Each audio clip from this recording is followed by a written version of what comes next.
Hello friends, कैसे हैं आप।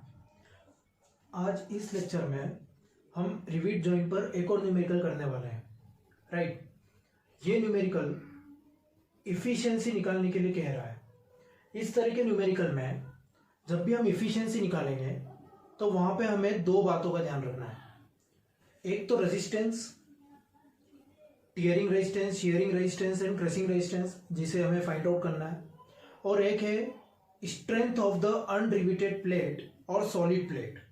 राइट, स्ट्रेंथ अगर हम निकाल लें, ओके, और रेजिस्टेंस और स्ट्रेंथ का अगर रेशियो निकाल लें तो हमें इफिशिएंसी मिलती है। ओके, तो इस तरह के क्वेश्चन में जिसमें हमें पिच दे करके रखा है, डायमीटर दे करके रखा है, थिकनेस ऑफ प्लेट दे करके रखी है और कुछ परमिसिबल स्ट्रेसेस हमें दे करके रखे हैं, तो हम कैसे फाइंड आउट करें। ओके, हम इसमें अप्रोच लगाते हैं और देखते हैं कि किस तरह से फाइंड आउट करना चाहिए। ओके, सिंपल अप्रोच है और इससे सिंपल अप्रोच कोई हो नहीं सकती है। राइट, देखिए क्या हमें अप्रोच लगाना है। सबसे पहले क्वेश्चन देखें तो हमें इफिशियंसी निकालनी है रिवेट जॉइंट की, जिसमें दो रिवेट जॉइंट दे रखे हैं, दो अलग अलग जॉइंट्स दे रखे हैं। पहला जॉइंट है सिंगल रिवेट जॉइंट और सेकेंड है double riveted joint. Okay, single riveted joint में के लिए थिकनेस 6 mm, डायमीटर 20 mm और पिच 50 mm। ओके, सिर्फ एक ही डिफरेंस है पिच का। डबल रिवेटेड में पिच जो होगा वो 65 mm होगा। ओके, बाकी सारे गिवन सेम है। ओके, तो अब हम देखते हैं। सबसे पहले फर्स्ट केस के लिए हम करेंगे। ओके, फर्स्ट केस के लिए, ओके, फर्स्ट केस के लिए हम देखें, सबसे पहले हमें पीटी निकालना पड़ेगा। PT means tearing resistance. Okay, as we know that the formula of tearing resistance, right, formula क्या होता है टीयरिंग रेजिस्टेंस का? P minus D into T into sigma t. Right, सारी मैंने यहां पे वैल्यू पुट करी। राइट, तो P की जगह में क्या रखूंगा? 50 mm, 50 minus 20 into 6 into 120। Right, as simple as. तो इसको जब हम सॉल्व करेंगे तो सॉल्व करने पर ये जो वैल्यू आएगी ये आएगी 21600 न्यूटन। ओके, नाउ सेकेंड में हमें रेजिस्टेंस निकालना है, शियरिंग रेजिस्टेंस, जिसे हम डिनोट करते हैं पीएस से। Okay, PS shearing resistance. Shearing resistance मतलब जो फॉर्मूला होगा वो फॉर्मूला क्या होगा? π/4 D square into tau. Okay, मैंने यहां पर सारी वैल्यू पुट कर दी। जब मैं वैल्यू पुट करूंगा तो π/4 20 स्क्वायर इंटू 90। ओके, तो यहां पर इसकी वैल्यू सॉल्व करने पर कितनी आएगी? Approximately 28278 Newton.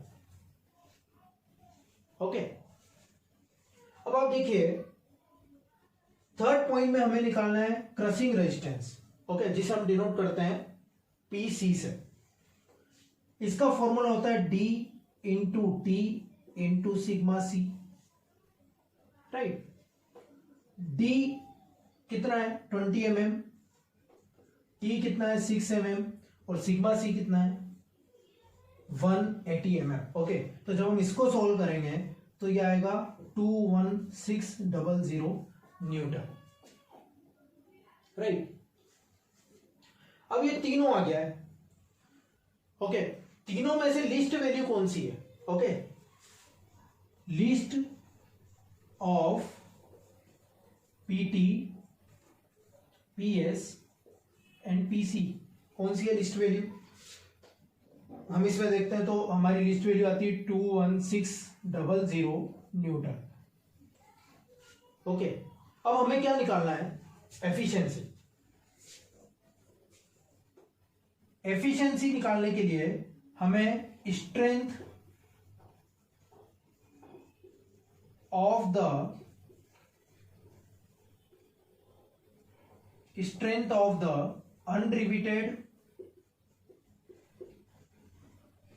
unriveted joint और सॉलिड प्लेट। ओके, हम किसकी स्ट्रेंथ निकाल लें? अगर सॉलिड प्लेट या अनरिवेटेड जॉइंट की अगर हम या अनरिवेटेड प्लेट की अगर हम स्ट्रेंथ निकाल लें तो दोनों का रेशियो अगर ले लें तो हमें एफिशिएंसी मिल जाएगी। ओके, देखते हैं स्ट्रेंथ कैसे निकालेंगे। P into T into sigma T, this is the strength of the unriveted joint, right. P क्या है? P pitch 50 mm, T 6 mm and sigma T is 120 mm। Okay, और जब इसको हम सॉल्व करते हैं तो ये वैल्यू आती है हमारी 36,000 न्यूटन, राइट। अब आप देखिए 36,000 न्यूटन ही आ गई। अब मुझे क्या निकालना है? इफिशिएंसी। इफिशिएंसी में क्या फॉर्मूला है? Least of PT, PS and PC, okay, upon ये वाला P, strength of the unriveted joint और सॉलिड प्लेट। ओके, इन दोनों को मैं सॉल्व करता हूं। कितना है मेरा लिस्ट वैल्यू? 21600 अपॉन P कितना है? 36,000। ओके, जब हम इसे सॉल्व करते हैं तो हमारी वैल्यू आती है 0.60।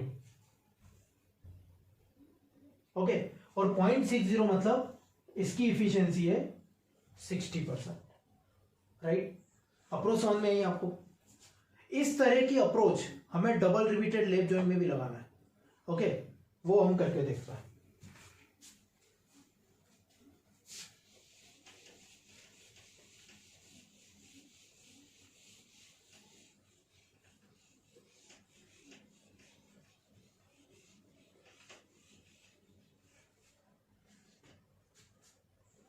एक ही डिफरेंस है दोनों में, पिच। बाकी सारी वैल्यूज सेम है। T thickness of the plate 6 mm, diameter 20 mm, pitch 65 mm, permissible stresses are same. Okay, now second joint की हम बात कर रहे हैं। ओके, सेकेंड जॉइंट में भी हम सबसे पहले क्या निकालेंगे? Tearing resistance. Okay, tearing resistance का formula P minus D into T into sigma T. Same formula है, सेम फॉर्मूला है, वैल्यूज चेंज है। P की जगह 65, D 20, T 6, sigma T same है 120। ओके, जब हम इसे सॉल्व करते हैं तो इसके सॉल्व करने पर हमें आता है 32400 Newton, right. Now second resistance, shearing resistance. Okay, अब शियरिंग रेजिस्टेंस के लिए क्या फॉर्मूला होगा? क्योंकि हम डबल रिपीटेड जॉइंट की बात कर रहे हैं इसीलिए थोड़ा सा चेंज होगा। π/4 डी स्क्वायर इंटू टाउ, यहां तक तो सेम है।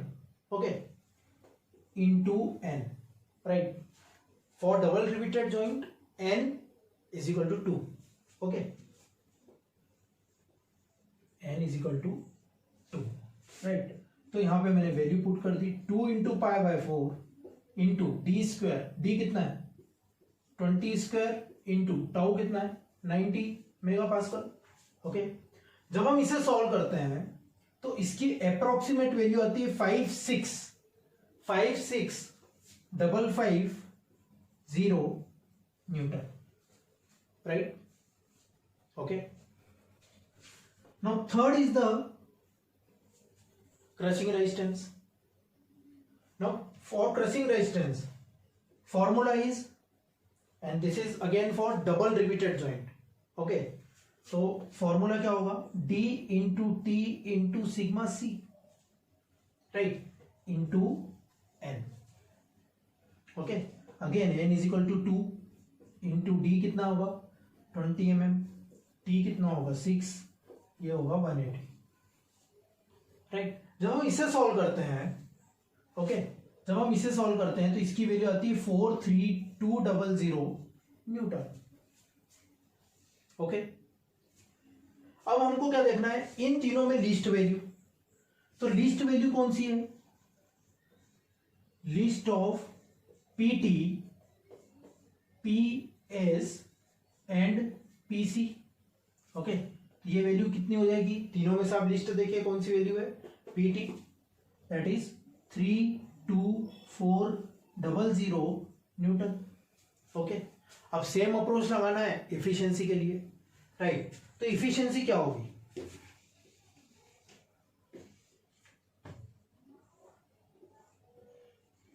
इफिशियंसी के लिए, तो इफिशियंसी के लिए पहले हमें क्या निकालना है, strength of solid plate. Okay, strength of the solid plate. तो स्ट्रेंथ ऑफ सॉलिड प्लेट क्या होगा, okay, strength of the solid plate कितना होगा, P is equal to P into T into sigma t, right. P कितना है 65 mm, T है 6 mm और sigma T है 120 मेगापास्कल। ओके, इसको जब हम सॉल्व करते हैं तो इसकी वैल्यू आती है 46800 न्यूटन, राइट, 46800 न्यूटन, राइट। अब देखिए 46800 आ गई, अब इफिशियंसी निकाल सकते हैं। इफिशियंसी में क्या वैल्यू रखेंगे हम, least value of PT PS and PC upon strength, ये जो भी हमने ऊपर निकाली है, राइट। लीस्ट वैल्यू मैंने रखी कितनी थी 32400 अपॉन स्ट्रेंथ कितना है 46800, राइट। जब हम इसे सॉल्व करते हैं तो हमारी वैल्यू आती है 0.692, इसका मतलब इसकी इफिशियंसी है 69.2%।